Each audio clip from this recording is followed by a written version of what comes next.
ইঞ্চি ইঞ্চি মাটি সোনার চাইতে খাঁটি, নগদ রক্ত দিয়ে কেনা। শত্রু বাহানাদার একটি কণাও তার কেড়ে নিতে কেউ পারবে না। রঙের তুলিতে আকাশ সবুজের ছায়া ঢাকা, সুজলা সুফলা পরিপাটি। লক্ষ শহীদ গাজী রেখেছে জীবন বাজি, করেছে স্বাধীন এই মাটি। বাংলাদেশ আমার, তোমার বাংলাদেশ সবার প্রাণ। ধন্য ধন্য আমি সবার চাইতে দামি বাংলা মাটির সন্তান। বাংলাদেশ আমার, তোমার বাংলাদেশ খোদার দান। সোনার জন্মভূমি, তোমার জন্যে আমি জীবন দিয়েছি কোরবান। জীবন কোরবান করি নাই ৭১-এ? এই ২-৪-৫ দিন আগে করি নাই ইনশাল্লাহ? আমাদের সন্তানরা করে নাই? আমাদের সন্তানরা শহীদ হয়েছে। কেন শহীদ হয়েছে বলেন তো? অন্য কোনো আশাকাঙ্ক্ষা ছিল? তারা মরলে ফ্যামিলিকে ১০ কোটি টাকা দেওয়া হবে এমন কোন ঘোষণা ছিল? এই দেশের গণমানুষের হারানো ঐতিহ্য, হারানো অধিকার ফিরিয়ে আনার জন্য, ঠিক কিনা বলেন? মজলুমের ন্যায্য অধিকার ফিরিয়ে এনে জালিমকে শায়েস্তা করার জন্য তারা রাজপথে নেমেছিল, ঠিক কিনা বলেন? এই দেশের সরকার পরিবর্তন বড় কোনো আহামরি কথা নয়। সরকার পরিবর্তন তো আগেও হয়েছে, সামনেও তো হবে। এরশাদকেও তো জোর করে নামাতে হয়েছিল, সামনে সরকারকেও হয়তো বা জোর করে নামাতে হবে। কোন সরকার ছিল, কাকে নামালাম, এটা আমাদের বড় আনন্দের কথা নয়, মাহফিলে বসে বলার মতো গুরুত্বপূর্ণ কথা নয়। গুরুত্বপূর্ণ কথা হলো এদেশের যুবকেরা, এদেশের তরুণেরা, এদেশের মানুষরা সুস্পষ্টভাবে জানতে পেরেছিল, বুঝতে পেরেছিল যে ১৮ কোটি মুসলমানের এই তৌহিদি জনতার এই ঘাঁটি, ইমানের এই মাটি ভারতের মতো এই ব্রাহ্মণ্যবাদী শক্তির হাতে চলে যাচ্ছে। সেখান থেকে উদ্ধার করে নিয়ে আসার জন্যে এটাকে আমরা স্বাধীনতা যুদ্ধ বলছি, দ্বিতীয় মুক্তিযুদ্ধ বলছি। কারণ সরকারের পরিবর্তন এটা স্বাধীনতা যুদ্ধ না, সরকারের পরিবর্তন কোনো মুক্তিযুদ্ধ না। মুক্তিযুদ্ধ এই জন্যই বলি, দিল্লি আমাদেরকে গিলে ফেলতে চেয়েছিল। মসজিদের শহর ঢাকাকে দিল্লি হজম করতে পারবে না, এবং দিল্লির দাসত্ব থেকে বাংলাদেশকে রক্ষা করার জন্য এদেশের ইমান, এদেশের ইসলাম, এদেশের কোটি কোটি মুসলমান, এদেশের মসজিদ, এদেশের মাদারিস, এদেশের ওলামা, এদেশের আজান, এদেশের বয়ান, এদেশের মাহফিল, এদেশের সমস্ত কিছু গণমানুষের প্রাপ্য অধিকার, ন্যায্য অধিকার, এইগুলিকে রক্ষার জন্যই আমাদের সন্তানরা বুলেটের সামনে বুক পেতে দাঁড়িয়েছিল। নিঃসন্দেহে আল্লাহ রাব্বুল আলামিন তাদেরকে শহীদ হিসেবে কবুল করবেন, এই দোয়া আমরা করি, ঠিক কিনা বলেন? এবং জান্নাতুল ফিরদৌসের আলা মাকাম তাদেরকে দান করবেন।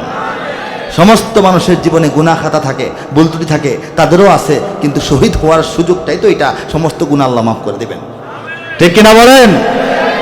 যারা আত্মাহুতি দিয়েছেন তাদের জন্য আমরা চিরকাল দোয়া করব। তবে বলতে চাই, হে তারুণ্য, এটা সেমিফাইনাল ছিল, ফাইনাল খেলা বাকি আছে, ঠিক কিনা? সেই খেলার জন্য কারা তৈরি? আছি না তৈরি ইনশাল্লাহ? চারিদিকে দুশ্মন আছে না নাই? চারিদিকে দুশ্মন, ভেঙো না মন, সাহস জমিয়ে রাখো বুকে।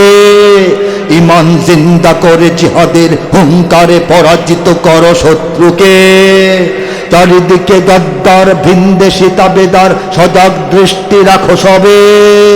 সকল মির্জাফর বিদেশি গোলাম চর, রুখতে তাদের আজ হবে। বাংলাদেশ আমার, তোমার বাংলাদেশ খোদার দান। সোনার জন্মভূমি, তোমার জন্য আমি জীবন দিয়েছি কোরবান, ঠিক কিনা? পৃথিবীর ২০০ কোটি মুসলমানের ২০ কোটি বাংলাদেশে, বলুন সুবহানাল্লাহ। কথাটা বারবার বলতেছি, ভালো করে বোঝেন। দুনিয়াতে কি মুসলিম দেশ মাত্র 10টা? 57টা মুসলিম দেশ তো OIC ভুক্ত, সমিতিভুক্ত, কমিটিভুক্ত হয়ে আছে। এর বাইরেও মুসলিম দেশ আছে, অমুসলিম বিশ্বেও তো অনেক মুসলমান আছে। এই হিসাবে বাংলাদেশের ভাগে তো এত মুসলমান থাকার কথা না। আল্লাহ পাক 10% এখানে দিয়েছেন। কেন দিয়েছেন? শেষ লড়াইয়ে কাজে লাগানোর জন্য। সুবহানাল্লাহ বলেন। শেষ লড়াই সামনে আসছে। একদিকে তাওহীদ, একদিকে শিরক, একদিকে ঈমান, একদিকে কুফর, একদিকে পৃথিবীর তাবৎ অন্যায় বাতিল শক্তি, একদিকে হক শক্তি।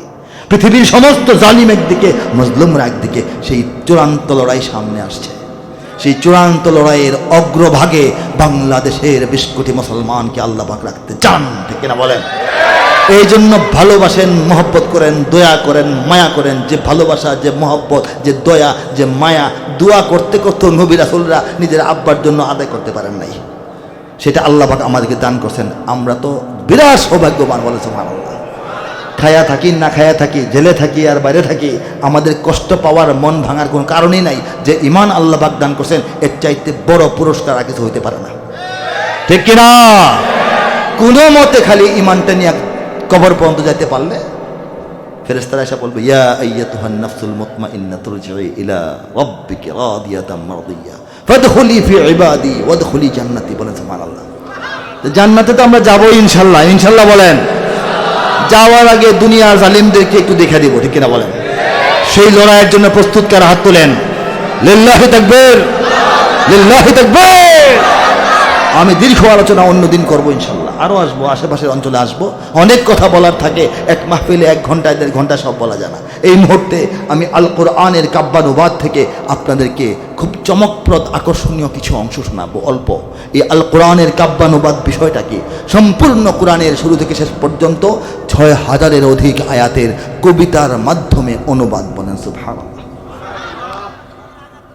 আল্লাহ বলেন, বাল হুয়া কুরআনুম মাজিদ ফি লাওহিম মাহফুজ। আল্লাহ বলেন, এটা হচ্ছে কোরআন মজিদ। এটাকে আমি আগে লিখে রাখছি। বলেন সুবহানাল্লাহ।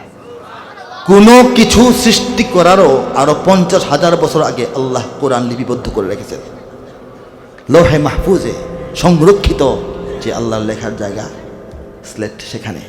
বলেন সুবহানাল্লাহ। কিন্তু মানব জাতির জন্য নাই কোরআন।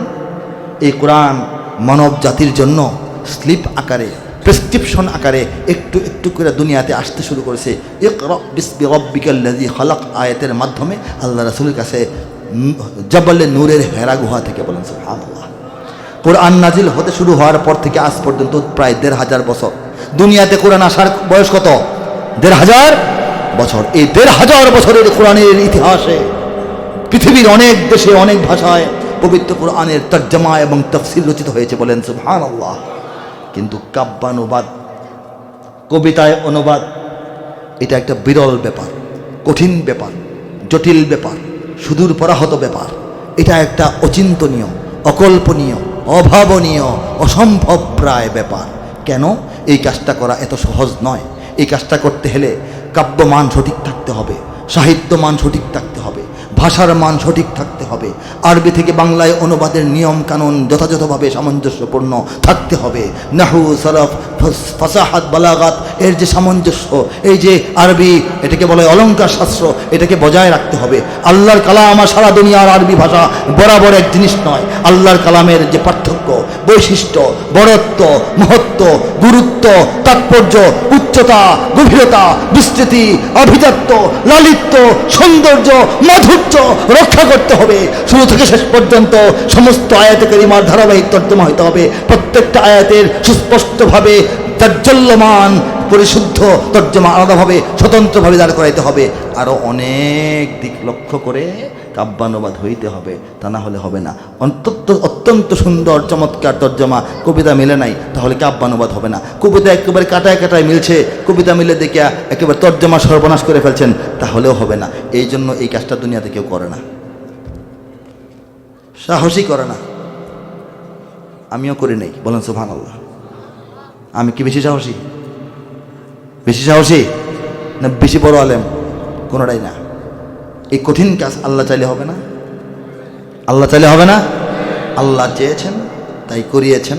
তার এক নগণ্য বান্দার হাতে পরিপূর্ণ কোরআনের কাব্যিক অনুবাদ হয়েছে। বলেন সুবহানাল্লাহ।